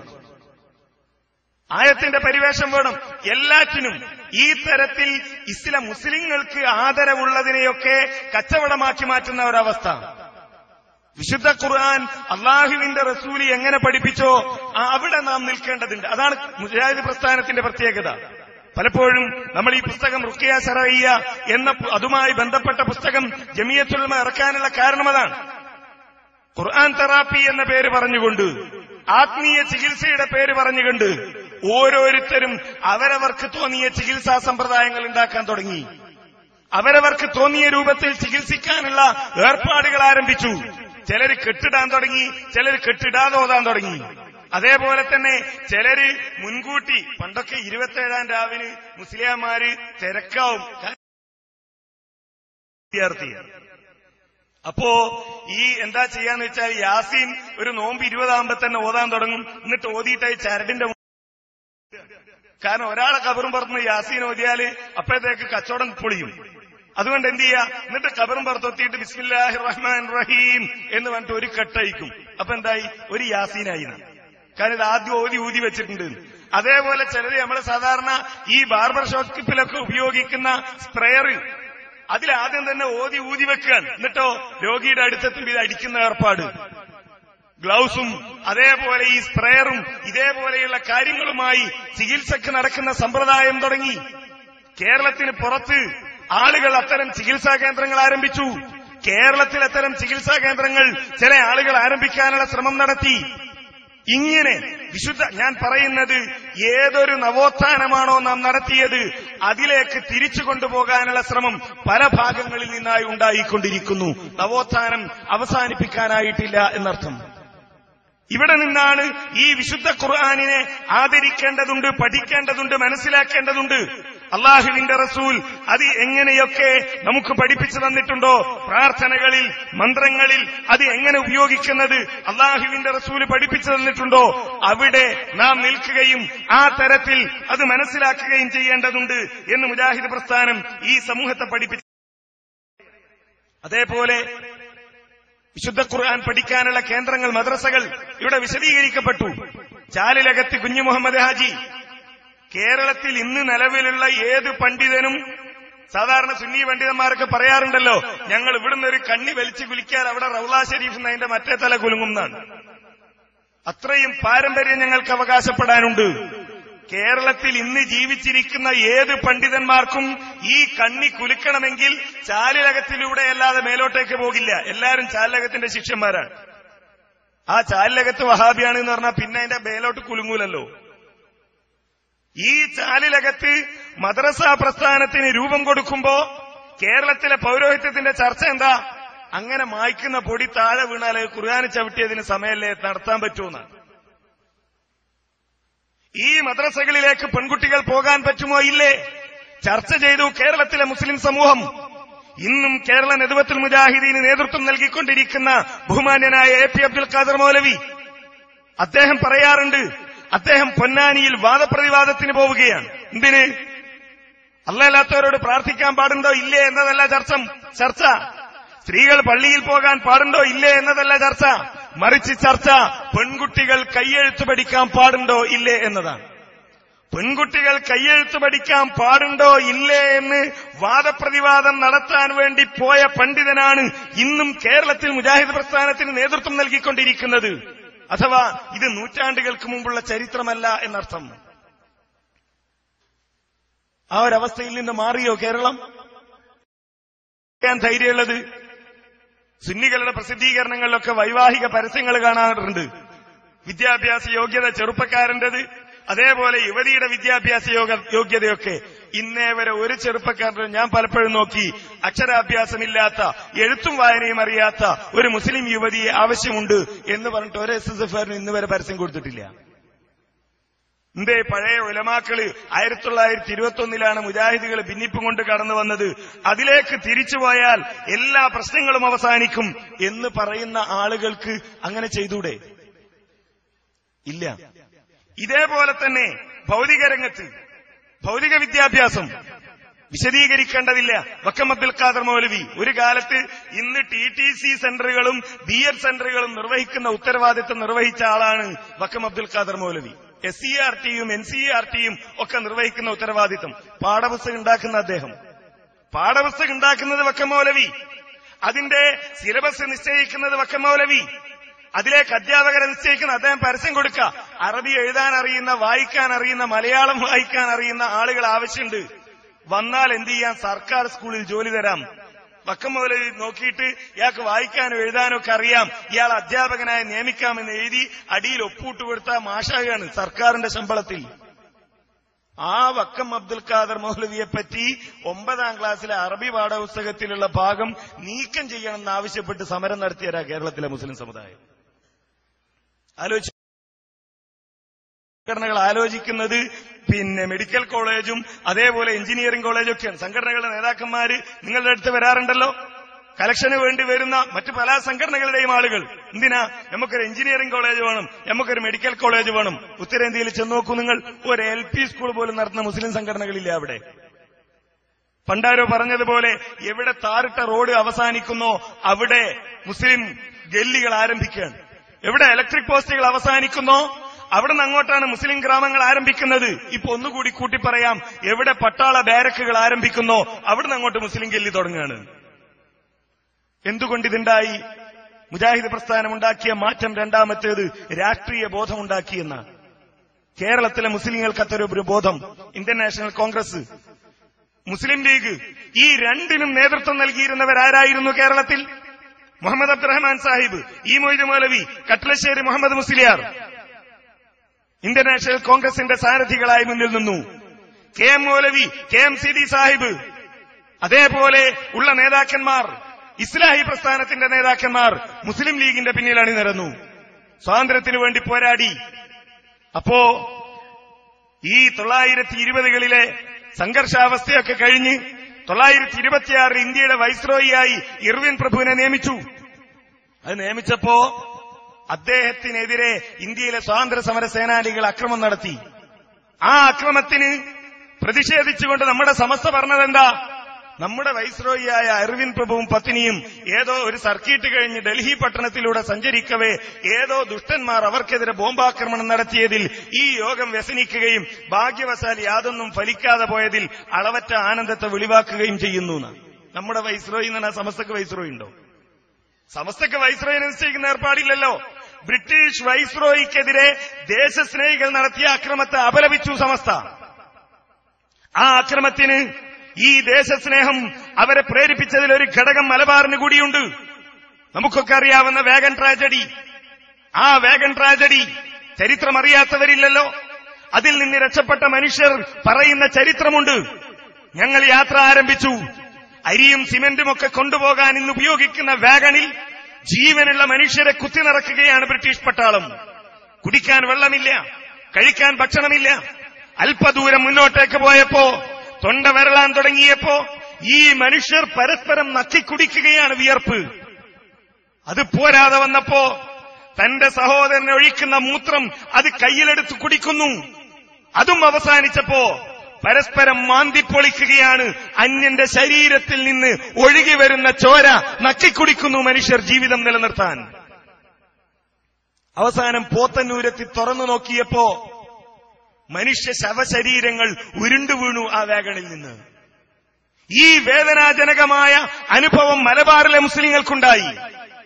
ഈ അനുഭവം അറിയാവുന്ന സമസ്തയാണ് അതിന് നേതൃത്വം നൽകിയ ബ്രിട്ടീഷ് ഭരണകൂടത്തിന്റെ പ്രതിനിധിക്കെതിരെ ഡൽഹിയിൽ വെച്ച് ബോംബാക്രമണം നടന്നപ്പോ അതിനെ അപലപിച്ചുകൊണ്ട് പ്രമേയം പാസാക്കിയത്.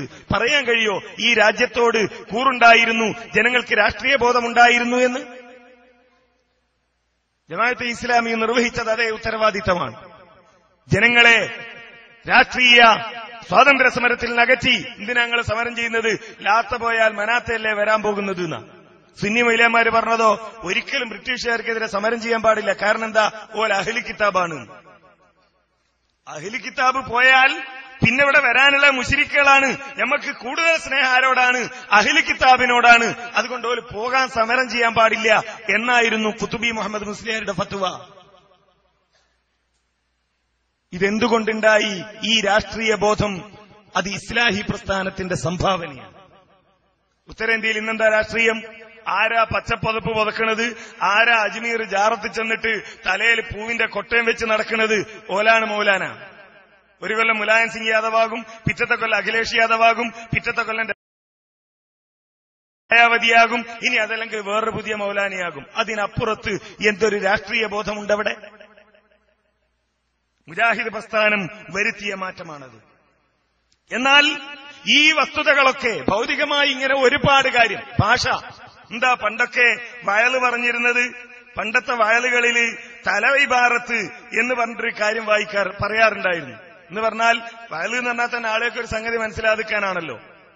മലയാള ഭാഷ പോലും അറിയാതെ അന്ന് പറയാറുണ്ടായിരുന്ന ഒരു കാര്യം, ഇസ്ലാമിയത്തെന്ന 5 രാജനൂലുമൽ ഈമാൻ എന്ന 6 മണി കോർത്ത്, കുതിരത്തെന്ന വേലി കൊണ്ട് വേലികെട്ട്, ഇൽമെന്ന വെള്ളം കൊണ്ട് നനച്ചുണ്ടാക്കി, മൗത്തെന്ന വാള കൊണ്ട് കൈ കൊയ്തെടുത്ത്, ഖബറാകുന്ന അറയിലിട്ട് പൂട്ടി, ഹിസാബിയത്തെന്ന പാറ്റോല കൊണ്ട് പാറ്റി, ഈമാൻ എന്ന അരിയുള്ള മണികളെ സ്വർഗമെന്ന കളത്തിലിട്ട്, കുഫ്രിയത്തെന്ന തൂളിയുള്ള മണികളെ നരകമെന്ന കളത്തിലുമിട്ട് കരിക്കുന്ന ഭോജരാജാവായ റബ്ബ് തആല. ഇത് പറഞ്ഞിട്ടാ വാഴ് തുടങ്ങുക. ഇന്നിത് പറയാൻ ധൈര്യമുള്ള ഒരൊറ്റ മൂല്യന്മാരുണ്ടോ കേരളത്തിൽ? ഞങ്ങൾ ആ ഭാഷയാണ് പറയാന്ന് പറയുന്ന കം ഔലാദൻ ഫാസൂ ഫിൽ ഇംതിഹാനിൽ മാദി. നിങ്ങൾക്ക് മനസ്സിലായല്ലോ, കഴിഞ്ഞു കടന്നതായിരിക്കുന്ന ഇടന്തട്ടിക്കലിന്റെ അകത്ത് എത്ര കുഞ്ഞുകുട്ടികളാണ് ജയം പറ്റത്? വല്ലോ മനസ്സിലായോ? ആദ്യം പറഞ്ഞ അറബീന്റെ മലയാള രണ്ടാമത് പറഞ്ഞത്. എന്തേ ഇങ്ങനെ ഒരു മലയാളം ഉണ്ടാക്കാൻ കാരണം? പച്ച മലയാളത്തിൽ പയക്കം പറയുന്ന ആളുകളെ കൂട്ടത്തിൽ ഞാളെഞ്ഞ് പെടുത്തല്ല റബ്ബേ എന്നാണ്. അത് നായന്മാരെ ഭാഷയാണ്. അകം എന്ന് പറയാൻ പാടില്ല, അഹം എന്ന് പറയണം. പൊകാന്ന് പറയാൻ പാടില്ല, പൊഹ എന്ന് പറയണം. കാക്ക് പകരം ഹായാണ്. എന്തേ? അത് ഹിന്ദുക്കളാണ്. ഓല് പുറത്തു തുപ്പുമ്പോ നമ്മൾ അകത്ത് തുപ്പണം എന്നാണ്. പഴയ മുസ്ലിം വീടുകളിൽ ഉമ്മാമ്മമാരോടൊക്കെ ചോദിച്ചാൽ മതി, വരാന്തയിലിരുന്ന് വർത്താനം പറയും, ഉമ്മാമ്മ പറയും ഞാൻ ഒന്ന് തുപ്പട്ടെ. മുറ്റത്തേക്കല്ല, അകത്തേക്കാ തുപ്പല്. തുപ്പാനായൊരു മൂലയാണകത്ത്. ഈ ഒരു മാറ്റമൊക്കെ ഈ സമുദായത്തിൽ ഉണ്ടാക്കി. അതിനേക്കാൾ പ്രധാനമായി നാം ഉണ്ടാക്കിയതോ ആദർശപരമായ മാറ്റമാണ്. ആദർശപരമായി ഈ സമൂഹത്തെ തൗഹീദിലേക്ക് ക്ഷണിക്കുകയും തൗഹീദ് ഈ സമുദായത്തെ പഠിപ്പിക്കുകയും ചെയ്തു. അള്ളാഹുവിനെ അറിയാതിരുന്ന ഒരു സമൂഹത്തിന് പരിചയപ്പെടുത്തി കൊടുത്തു മുജാഹിദികൾ. അള്ളാഹുവിനെ അറിയില്ല. അള്ളാഹ് എന്ന് പറഞ്ഞാൽ എന്താ? പണ്ടൊക്കെ ഈ റാത്തീബുകളും മൗലിദുകളും അതേപോലെ കുത്തുറാത്തീബൊക്കെ നടത്തുമ്പോ താളം പറയാനുള്ള ഒരു സാധനമാണല്ലോ. യാ ശൈഖ് മുഹീദ്ദീൻ അബ്ദുൽ ഖാദിർ ജീലാനി. അല്ലാഹ് വിളിയും തേട്ടവും പറയലൊക്കെ ആരോടാണ്? ശൈഖിനോടാണ്. അല്ലയോ അടുത്ത വരിയിലേക്ക് പോകാനുള്ള ഒരു ചവിട്ടാനുള്ള ഒരു സാധനം എന്നതിനപ്പുറത്ത് എന്താണ് അള്ളാഹു, ആരാണ് അള്ളാഹു, ആ അള്ളാഹുവിന്റെ പ്രത്യേകത എന്ത്, ആ അള്ളാഹുവിന്റെ സവിശേഷതകൾ എന്ത് എന്നീ സമൂഹത്തെ പഠിപ്പിച്ചു കൊടുത്തു. തൗഹീദുൽ റുബൂബിയ്യത്തും തൗഹീദുൽ ഉലൂഹിയ്യത്തും തൗഹീദുൽ അസ്മാഇ വസിഫാത്തും ഈ സമൂഹത്തിന് പഠിപ്പിച്ചു കൊടുത്തത് മുജാഹിദുകളാണ്. ഇന്നും നിങ്ങൾ നോക്കൂ, അള്ളാഹുവിനെ അറിയാത്ത ആളുകൾ, അള്ളാഹുവിന്റെ പ്രത്യേകതകൾ അറിയാത്ത ആളുകൾ, അള്ളാഹു കാണുന്നത് പോലെ കാണും, കേൾക്കുന്നത് പോലെ കേൾക്കും, അറിയുന്നത് പോലെ അറിയും എന്ന് വിശ്വസിക്കുന്ന ആളുകളെ ഇന്നും നമ്മുടെ സമൂഹത്തിലുള്ള ബുക്ക് കാണാൻ കഴിയും. ഇന്നും നിങ്ങൾ കേട്ടിട്ടുണ്ടാവും ഒരു കഥ. സൗദി അറേബ്യയിലെ ജയിലിൽ ഒരു ആചാര്യ കുടുങ്ങി കോഴിക്കോട്ടുകാരൻ. 2 ദിവസം അയാൾ ജയിലിൽ കിടന്നു. അള്ളാഹിനോടൊക്കെ പറഞ്ഞു നോക്കി, ഒരു രക്ഷയില്ല. മൂന്നാമത്തെ സായാക്ക് തോന്നി, ഞാനെന്തിനാ വെറുതെ ഇവിടെ കിടക്കണത്, എന്റെ ശൈഖില്ലേ അവിടെ, ശൈഖേ എന്നൊരൊറ്റ വിളിയാണ്. വിളിച്ച് തീരേണ്ട പണി കേരളത്തിൽ നിന്ന് CM മടവൂരെത്തി ഇവിടെ സൗദി ജയിലിൽ. എന്നിട്ടോ നേരെ ജയിലിലേക്ക് ചെന്ന് ഇയാളെ സെല്ല് തുറന്ന് അയാളെ പുറത്തിറക്കി അവിടെയുള്ള ഉദ്യോഗസ്ഥനോട് അറബിയിൽ എന്തൊക്കെയോ പറഞ്ഞ് ഈ ആചാര റൂമിൽ കൊണ്ടുപോയി ആക്കി കൊടുത്തു. പിന്നെ CM കണ്ടിട്ടില്ലാന്ന്. ഇത് കേരളത്തിലെ മൗലവിമാര് പ്രസംഗിക്കുകയാണ്. കേരളത്തിലെ ഒരു ലോകകപ്പിൽ നടക്കൂല, എന്നിട്ടല്ലേ സൗദി അറേബ്യയിൽ നടക്കണത്. ഇത് പറയുമ്പോ വിശ്വസിക്കുന്നു ആളുകൾ. ലോകത്ത് നടക്കുന്ന എല്ലാ കാര്യങ്ങളും മഹാന്മാരറിയും എന്ന് വിശ്വസിക്കുന്നു ആളുകൾ. ഇവിടെയാണ് ഒന്നാമതായി പിഴവ് സംഭവിച്ചത്. നേരത്തെ ഇവിടെ സൂചിപ്പിക്കപ്പെട്ടല്ലോ സെയ്ദ് മൗലവി, ഏറ്റവും പ്രായമേറിയ ഒരു പണ്ഡിതൻ എന്ന നിലയിൽ അദ്ദേഹത്തിന്റെ പ്രസംഗമാണ് ഞാനും ആദ്യം കേട്ടത്. എനിക്കിപ്പോഴും ഓർമ്മയുണ്ട് അദ്ദേഹത്തിന്റെ ഒരു കേസറ്റ്. അദ്ദേഹം തുടങ്ങുന്ന ഹംദും സലാത്തും ഒക്കെ കഴിഞ്ഞിട്ട് എന്നോട് ഇവിടെ സംസാരിക്കാൻ പറഞ്ഞത് വിവാഹം, വിവാഹമോചനം എന്നീ വിഷയങ്ങളെ പറ്റിയാണ്. എന്നാൽ അതിനേക്കാൾ പ്രധാനപ്പെട്ട അൽ ഇസ്തിഗാസ, തവസ്സുൽ എന്നീ 2 വിഷയങ്ങളെ പറ്റിയാണ് എനിക്ക് പറയാനുള്ളത് എന്ന് പറഞ്ഞിട്ടാ പ്രസംഗം തുടങ്ങുന്നത്. സെയ്ദ് മൗലവിയുടെ പ്രസംഗം കേട്ട ആളുകൾക്കറിയാം, മാല പാടി അതിന്റെ അടിസ്ഥാനത്തിൽ ജീവിച്ച ഒരു സമൂഹത്തെയാണ് അദ്ദേഹം മാറ്റിയെടുത്തത്. അതുകൊണ്ട് തന്നെ ഏറ്റവും പ്രധാനമായി പറയാറുള്ളത് അള്ളാഹു അല്ലാത്ത ആളുകൾ ഇതൊന്നും അറിയില്ല എന്നുള്ള ബോധം ഉണ്ടാക്കിയത്. അള്ളാഹു അല്ലാത്ത ആളുകൾക്ക് നമ്മൾ പറയുന്നത് കേൾക്കാൻ, നമ്മൾ പറയുന്നത് മനസ്സിലാക്കാൻ, അതറിയാൻ, അങ്ങനെ ഉത്തരം ചെയ്യാനുള്ള കഴിവില്ല. ഒരു നിങ്ങൾ വിളിച്ചാൽ അവർ കേൾക്കില്ല എന്ന് വിശുദ്ധ ഖുർആനിന്റെ അടിസ്ഥാനത്തിൽ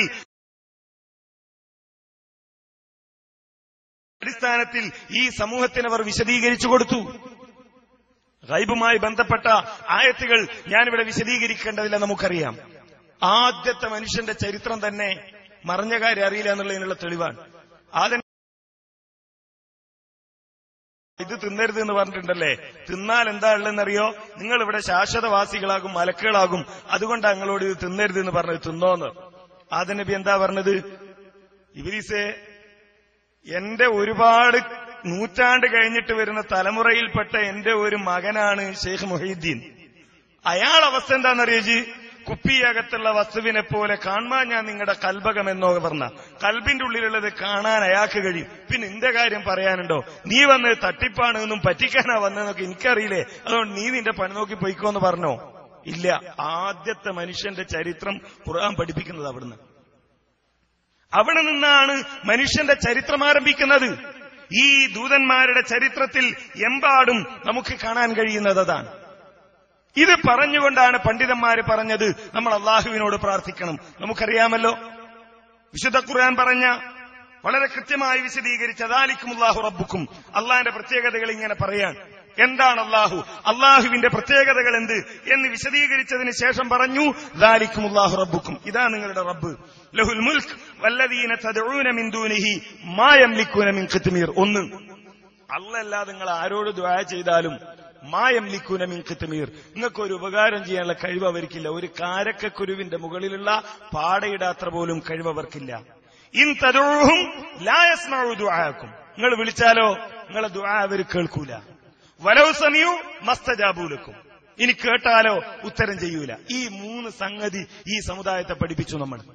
ഈ ആയത്ത് പോലെ തന്നെ നമുക്ക് മനഃപ്പാടമാണ് അതിന് ഇമാം ഖുർത്തുബി റഹ്മഹുല്ലാ നൽകിയ പരിഭാഷ. അദ്ദേഹം പറഞ്ഞത് എന്താ? വയജൂസു അൻ യർജിഅ ഹാദാ മിനൽ മഅബൂദീന കൽ മലായികത്തി വൽ ജിന്നി വൽ അംബിയാഇ വശയാത്വീൻ. മലക്കുകളെപ്പോലെ, ജിന്നുകളെപ്പോലെ, അംബിയായിനെ പോലെ, ശൈത്താനെ പോലെയുള്ള ആളുകളുടെയും അവസ്ഥ ഇത് തന്നെയാണ്. ആരായാലും പ്രതിസന്ധി ഘട്ടത്തിൽ വിളിച്ചാൽ കേൾക്കില്ല, അറിയില്ല. ഇവിടെ നേരത്തെയൊക്കെ നമ്മുടെ പണ്ഡിതന്മാർ ഈ തൗഹീദ് കേട്ട് വളരുകയും പഠിക്കുകയും ചെയ്ത നമ്മുടെ പണ്ഡിതന്മാർ സൂചിപ്പിച്ചു, ഒരു ചെറിയ തിരിച്ചുപോക്ക് അതിൽ നിന്ന് വ്യത്യസ്തമായി നമ്മുടെ സമൂഹത്തിൽ സംഭവിച്ചോ എന്ന്. തീർച്ചയായും അപകടകരമായ ഒരു അബദ്ധം ഈ വിഷയത്തിൽ സംഭവിച്ചു എന്നത് നമ്മൾ അംഗീകരിക്കേണ്ട ഒരു കാര്യമാണ്. 2007 ഇസ്ലാഹ് മാസികയിൽ വന്ന ഒരു ലേഖനം, ഞാൻ ആ ലേഖനത്തിലെ ഒരു വരി നിങ്ങളെ കേൾപ്പിക്കാം. നിങ്ങളൊക്കെ എന്റെ മുമ്പിലുള്ള ഭൂരിപക്ഷം ആളുകളും മുജാഹിദുകളായി ജനിച്ചു വീണവരല്ല എന്ന് ഞാൻ മനസ്സിലാക്കുന്നു. അവർ ഇസ്ലാഹി പ്രസ്ഥാനത്തിന്റെ പ്രബോധകന്മാരുടെ പ്രസംഗങ്ങൾ കേട്ട്, പ്രസിദ്ധീകരണങ്ങൾ വായിച്ച്, അങ്ങനെയുള്ള ആളുകൾ എന്ന നിലയിൽ നിങ്ങൾ ഈ വാചകം ഒന്ന് കേൾക്കുക. രാത്രിയുടെ ഇരുളിൽ തപ്പിത്തടഞ്ഞു നീങ്ങുന്ന ഒരാൾ തന്റെ തൊട്ടടുത്ത് നിന്ന് ശബ്ദം കേൾക്കുന്നു, ആളെ കാണുന്നില്ല. തന്റെ മുമ്പിലുള്ള ഈ ശബ്ദത്തിന്റെ ഉടമ ജിന്നായിരിക്കാമെന്ന വിശ്വാസത്തിൽ എന്നെ ഒന്ന് സഹായിക്കാമോ, ഒരു വെളിച്ചം തരാമോ എന്നാവശ്യപ്പെട്ടാൽ അത് അഭൗതികമോ കാര്യകാരണ ബന്ധത്തിന് അപ്പുറമുള്ളതോ അല്ലെങ്കിൽ സൃഷ്ടികളുടെ കഴിവിൽപ്പെടാത്തത് തേടുകയുമല്ല, ആ സഹായാർത്ഥന ശിർക്കുമല്ല എന്നാണ്. ഇത് വന്നപ്പോ തന്നെ നമ്മുടെ പണ്ഡിതന്മാർ ഇടപെട്ടു, അത് തിരുത്തണമെന്നാവശ്യപ്പെട്ടു. പക്ഷേ പല കാരണങ്ങളാലും അത് തിരുത്തപ്പെടാതെ കുറെ കാലം മുന്നോട്ട് പോയി. യഥാർത്ഥത്തിൽ ഈ വാചകം നാം പറഞ്ഞ ആദർശത്തിന് ഇക്കാലം വരെ നാം പഠിപ്പിച്ച ആദർശത്തിന് വിരുദ്ധമാണ്. വിശുദ്ധ ഖുർആനിൽ നിന്ന് നാം മനസ്സിലാക്കിയ ഈ ആയത്തിന് വിരുദ്ധമാണ്. കാരണം ഒരു മനുഷ്യൻ ഇരുട്ടത്ത് ഒറ്റപ്പെടുമ്പോ അവന്റെ മനസ്സിലുണ്ടാകുന്നത് പേടിയാണ്, അവന്റെ മനസ്സിലുണ്ടാകുന്നത് ഭയമാണ്. ആ ഭയത്തിന്റെ സന്ദർഭത്തിൽ അവൻ ആരെ വിളിക്കണം? അള്ളാഹുവിനെ വിളിക്കണം. അതിനപ്പുറത്ത് മനുഷ്യരെ വിളിക്കുമ്പോഴോ അത് കാര്യകാരണ ബന്ധത്തിന് അതീതമാണ്. അവനറിയാം എന്റെ ശബ്ദം കേൾക്കുന്ന ആരെങ്കിലും ഉണ്ടെങ്കിൽ അവര് വരും. ഇവിടെ പറഞ്ഞതെന്താ? അത് ബന്ധത്തിനപ്പുറത്തുള്ളതല്ല. എന്താ കാര്യകാരണ ബന്ധം? ഇവിടെ ഞാൻ വിളിക്കുന്നത് കേൾക്കാൻ, അതിന് ഉത്തരം ചെയ്യാൻ, അങ്ങനെ എനിക്ക് വെളിച്ചം തരാനുള്ള കഴിവ് ജിന്നിനുണ്ട് എന്ന് ആരാണ് നമ്മെ പഠിപ്പിച്ചത്? അങ്ങനെ ഒരു കഴിവ് സൃഷ്ടികളുടെ കഴിവിനപ്പുറത്തുള്ളതല്ല എന്ന് പറയണമെങ്കിൽ അങ്ങനെ ഒരു കഴിവ് ഉണ്ട് എന്ന് ആരാണ് പഠിപ്പിച്ചത്? വിശുദ്ധ ഖുർആൻ അങ്ങനെ പറഞ്ഞിട്ടില്ല, അള്ളാഹുവിന്റെ റസൂൽ അങ്ങനെ പഠിപ്പിച്ചിട്ടില്ല. ഇൻഷാ അല്ലാഹ് വേണമെങ്കിൽ ആ വിഷയം നമുക്ക് പിന്നീട് വിശദീകരിക്കാം. ഞാൻ പറഞ്ഞു വന്നത്, ഈ ഒരു അബദ്ധം നമ്മുടെ ഇടയിൽ വരികയും അത് തിരുത്തണമെന്ന് ആവശ്യപ്പെടുകയും ചെയ്തു. എന്നാൽ ലേഖകൻ അത് തിരുത്താൻ തയ്യാറായില്ല. പക്ഷെ പിന്നീട് ആ പ്രസിദ്ധീകരണത്തിൽ ഒരു വിശദീകരണം വന്നു. എന്നാലും പലരും പലപ്പോഴും ഇപ്പോഴും ഇതിനെ ന്യായീകരിച്ചുകൊണ്ട് അതിൽ അബദ്ധമൊന്നുമില്ല, അതിലൊരു കുഴപ്പമില്ല എന്ന് പറഞ്ഞുകൊണ്ട് വിശദീകരിക്കുന്നത് കാണാൻ കഴിയും. ഈ വിഷയത്തിൽ ശൈഖ് ഇബ്നു ബാസ് റഹിമഹുല്ലാ സമാനമായി നൽകിയ ഒരു ഫത്വ നമുക്ക് കാണാം. അദ്ദേഹത്തോട് ചോദിച്ചു, ഒരാൾ ചോദിക്കാൻ, ഞങ്ങളുടെ നാട്ടിലൊരു ഏർപ്പാടുണ്ട്. എന്താണ്? രാത്രി ഉറങ്ങുമ്പോ ഹഫലത്തിന്റെ മലക്കുകളോട് ഞങ്ങൾ ഇത്ര മണിക്ക് എണീപ്പിക്കണമെന്ന് പറയും. മലക്കുകളെ അലാറം വെക്കുന്ന ഏർപ്പാട്. യഥാർത്ഥത്തിൽ മനുഷ്യന്മാരോട് നമുക്ക് പറയാം, എന്നെ ഇത്ര മണിക്ക് വിളിക്കണമെന്ന് പറയാം. അതിൽ ശിർക്കില്ല, എല്ലാവരും അംഗീകരിക്കുന്ന കാര്യമാണ്. ഈ പറഞ്ഞ ഈ ലേഖനത്തിലെ വാദമനുസരിച്ച് അങ്ങനെ പറഞ്ഞാൽ അതിൽ അഖ്സാഖായത്തുൽ ഖുദൂഇ വതദല്ലുലുണ്ടോ? ഇല്ല. കാര്യകാരണ ബന്ധത്തിന് അതീതമാണോ അതല്ല അധീനമാണോ? ശൈഖ് ഇബ്നു ബാസ് വളരെ കൃത്യമായി പറഞ്ഞു, ലാ യജൂസ്, അനുവദനീയമല്ല. കാരണം എന്താ? ഇത് അള്ളാഹുവിൽ പങ്കു ചേർക്കലാകുന്നു. മലക്കുകളോട് മാത്രമല്ല ജിന്നുകളോട് അദ്ദേഹം പിന്നീട് വിശദീകരിക്കുന്നുണ്ട്. ജിന്നുകളോടായാലും ഇങ്ങനെ പറയുന്നത് ശിർക്കാണ് എന്ന് അദ്ദേഹം വിശദീകരിച്ച് നമുക്ക് കാണാൻ കഴിയും. അത്രയും കൃത്യമാണ് പണ്ഡിതന്മാരുടെ ആ വിഷയത്തിലുള്ള വിശദീകരണങ്ങൾ. അതിനപ്പുറം പോയി ഓരോരുത്തരും അവരുടെ വകയായി വീക്ഷണങ്ങളും ഗവേഷണങ്ങളും ഉണ്ടായി ഇതിനെ ന്യായീകരിക്കുന്ന ഒരവസ്ഥ വന്നു. അതാണ് നമ്മുടെ പണ്ഡിതന്മാർ നേരത്തെ വിശദീകരിച്ച കാര്യം. സമൂഹത്തിന് മുന്നിൽ നമ്മൾ പറയുകയും പഠിപ്പിക്കുകയും ചെയ്തു. ഒന്നാമതായി നാം നിർവഹിച്ച ഉത്തരവാദിത്തം അതാണ്. രണ്ടാമതായി നാം ഈ സമൂഹത്തെ പഠിപ്പിച്ച ബോധം സുന്നത്തുമായി ബന്ധപ്പെട്ടതാണ്. എറണാകുളം സമ്മേളനം നടക്കുന്ന സമയത്ത് ഞാൻ തിരുവനന്തപുരത്താണ് ജോലി ചെയ്യുന്നത്. സമ്മേളനത്തിന്റെ പെർമിഷന് വേണ്ടി ലെറ്റർ ഹെഡ് തയ്യാറാക്കി സമ്മേളനത്തിന്റെ പ്രചരണ യോഗങ്ങളുടെ പെർമിഷൻ എടുക്കാൻ വേണ്ടി പോലീസ് സ്റ്റേഷനിലേക്ക് ചെന്നു. പത്തനംതിട്ടക്കാരനായ ഒരു റാവുത്തർ, അദ്ദേഹമാണ് അവിടെ സബ് ഇൻസ്പെക്ടർ. ഞാൻ ഈ കടലാസ് അദ്ദേഹത്തിന്റെ കൈ കൊടുത്തു. പള്ളിയിലെ ഇമാമാണെന്നൊക്കെ പറഞ്ഞപ്പോ ഇരിക്കാൻ പറഞ്ഞു. മൂപ്പരിങ്ങനെ ഇത് വായിച്ചിട്ട് ചോദിച്ചു, അല്ല ഉസ്താദെ, എന്താ ഈ തൗഹീദിലേക്ക് എന്ന് പറഞ്ഞാൽ? സുന്നത്തിലേക്ക് എന്നുള്ളത് എനിക്ക് മനസ്സിലായി, തൗഹീദിലേക്ക് എന്ന് പറഞ്ഞാൽ എന്താണ്? ഞാൻ ചോദിച്ചു, സുന്നത്തിലേക്ക് എന്നുള്ള നിങ്ങൾക്ക് എങ്ങനെയാ മനസ്സിലായത്? അതിതല്ലേ, അതെനിക്കറിയാം, ഞങ്ങളെ നാട്ടിലൊക്കെ ഉണ്ട്. പക്ഷെ തൗഹീദ് എന്താണെന്ന് മൂപ്പര് വിചാരിച്ച് നമ്മൾ ഈ സമ്മേളനം നടത്തുന്നത് കാര്യമായി മുസ്ലിങ്ങൾ ഇത് ചെയ്യണം എന്ന് പറയാനാണെന്ന്. അവിടുന്ന് മാറിയോ ഈ സമുദായം? സുന്നത്ത് അംഗീകരിക്കണം എന്നിടത്ത് ഈ സമുദായത്തെ എത്തിച്ചതാര്? വേറെ ആരാ പറഞ്ഞത്? ഒരു വിഭാഗം മദ്ഹബിനെ തക്ലീദ് ചെയ്തു, മദ്ഹബിന്റെ ഇമാമുകളെ തക്ലീദ് ചെയ്തു. ജമാഅത്തെ ഇസ്ലാമിക്കാരോ കോഴിക്കോട്ടെ പള്ളിയിൽ കുനൂത്തില്ല, തിരുവനന്തപുരത്തെ പള്ളിയിൽ കുനൂത്താണ്. കോഴിക്കോട്ടെ പള്ളിയിൽ നിസ്കാരത്തിന് ശേഷം കൂട്ടുപ്രാർത്ഥനയില്ല, തിരുവനന്തപുരത്തെ പള്ളിയിൽ നിസ്കാരത്തിന് ശേഷം കൂട്ടുപ്രാർത്ഥനയാണ്. എന്താ കാര്യം എന്ന് ചോദിച്ചപ്പോ അവിടുത്തെ ഇമാം പറഞ്ഞത്, ഇവിടെ വരുന്ന ആളുകൾക്കൊക്കെ അതാണ് ഇഷ്ടം, അള്ളാന്റെ റസൂലിന്റെ ഇഷ്ടമല്ല. അവിടുന്ന് മാറി നേരത്തെ പറഞ്ഞതുപോലെ മുടിക്ക് സനത് ചോദിക്കുന്ന അവസ്ഥയിലേക്ക് ഈ സമുദായത്തെ എത്തിച്ചു മുജാഹിദുകൾ, അല്ലേ?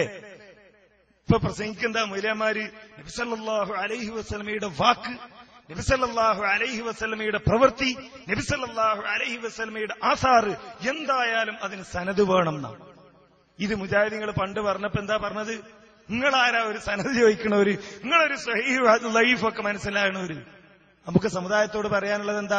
മുടിക്ക് മാത്രം പോരാ, മയ്യത്തുണ്ടാകുമ്പോൾ ദിക്ർ ചെല്ലുന്നതിന് സനത് വേണം, റബീഉൽ അവ്വൽ 12-ന് സനത് വേണം, അതേപോലെ മരിച്ചെടുത്ത് ഖുർആൻ ഓതുന്നതിന് സനത് വേണം, ഖബർ കെട്ടിപ്പൊക്കുന്നതിന് സനത് വേണം, പെണ്ണുങ്ങൾ പള്ളിയിൽ പോക്ക് ഹറാമാന്നുള്ളതിന് സനത് വേണം, തറാവീഹ് 23 റക്അത്ത് നിസ്കരിക്കാൻ പാടുള്ളൂ, 11 റക്അത്ത് നിസ്കരിക്കാൻ പാടില്ല എന്ന് ബിദ്അത്താണ് എന്ന് പറയുന്നതിന് സനത് വേണം. ഇതൊക്കെ സനത് ചോദിക്കുന്ന അവസ്ഥ ഈ സമൂഹത്തിലുണ്ടാവും. എന്തായാലും ഒരു കൂട്ടർ തിരിച്ചു ചോദിച്ചല്ലോ, വെല്ലൂരിലേതിന് സനതുണ്ടോന്ന്. സമുദായത്തിന് എന്ത് മനസ്സിലായി? രണ്ടിനും സനതില്ല എന്ന് മനസ്സിലായി. രണ്ടിനും സനതില്ല. കൊടുവള്ളിയിൽ ഒരു ശൈഖ് വന്നു, അയാൾ കുറെ ദിക്റും സലാത്തൊക്കെ ഉണ്ടാക്കി. നമ്മളൊരു സക്കാഫി വാദപ്രയോഗത്തിനും ഗണന പ്രസംഗത്തിനൊക്കെ പോണ സക്കാഫി അവിടെ പോയി മറുപടി പറഞ്ഞു, എവിടുന്നാണ് നിങ്ങൾക്ക് ഈ ദിക്ർ കിട്ടിയത്? സ്വഹീഹായ ഒരു ഹദീസിലൂടെയെങ്കിലും ഈ ദിക്ർ നിങ്ങൾക്ക് തെളിയിക്കാൻ കഴിയോ? അതുകൊണ്ട് ഇത് ചെല്ലാൻ പാടില്ല, ബിദ്അത്താണ്. തരീഖത്തിന്റെ ആളുകൾ പിറ്റേന്ന് മറുപടി ഇട്ട് ചോദിച്ചു, നിങ്ങൾക്ക് എവിടുന്നാണ് ഈ ചോദ്യം കിട്ടിയത്? ഇത് വഹാബികളുടെ ചോദ്യമാണ്. നമ്മൾ നാരിയ സലാത്തി അല്ലിയപ്പോ വഹാബികൾ നമ്മളോട് ചോദിച്ചതല്ലേ സനതുണ്ടോ? അതിനില്ല, പിന്നെ ഇതിനെന്തിനാണ്? അതിനില്ല, പിന്നെ ഇതിനെന്തിനാ? അപ്പൊ നാരിയത്ത് സലാത്തിനില്ലാത്ത ഒരു സനത് കൊടുവള്ളി സലാത്തിന് വേണ്ട. അതേപോലെ വെല്ലൂരിലെ മുടിക്കില്ലാത്ത ഒരു സനത് കാന്തപുരത്തിന്റെ മുടിക്ക് വേണ്ട എന്ന് പറയുമ്പോ അവിടെയാണ് മുജാഹിദുകൾ ഈ സമൂഹത്തെ വളർത്തിക്കൊണ്ടുവന്നത്. ആ മാറ്റം സമൂഹത്തിലുണ്ടായി, ഇല്ലേ? നമ്മുടെയൊക്കെ ജീവിതത്തിൽ കണ്ട എത്രയെത്ര മാറ്റങ്ങൾ സുന്നത്തി സമൂഹത്തിന് പറയുകയും പഠിപ്പിക്കുകയും ചെയ്തപ്പോ. നേരത്തെ പറഞ്ഞ ഒരുപാട് കാര്യങ്ങൾ, സ്ത്രീകളുടെ കയ്യെഴുത്ത്, അതേപോലെ ഉറുക്ക്, ഏലസ്, പിഞ്ഞാണെഴുത്ത് ഒക്കെ സമുദായം ദീനാന്ന് വിചാരിച്ചിട്ട് ചെയ്തതാണ്. ഒഴിവാക്കിയില്ലേ? ഒഴിവാക്കി. ഈ സമുദായം ദീനല്ല എന്ന് പ്രതിവാദത്തിലൂടെ ഖണ്ഡന പ്രസംഗത്തിലൂടെ പറഞ്ഞപ്പോ അതേപോലെ സുന്നത്തുകൾ എത്ര നടപ്പിലായി? ഏറ്റവും ചുരുങ്ങി നമ്മൾ ആലോചിച്ചു, സലാം ചൊല്ലുക എന്നുള്ള ഏർപ്പാട്. ഇവിടെ ജമിയത്തുൽ ഉലമയുടെ സെക്രട്ടറി ഉണ്ടായിരുന്നു, KNMന്റെ പ്രസിഡന്റ് ഉണ്ടായിരുന്നു.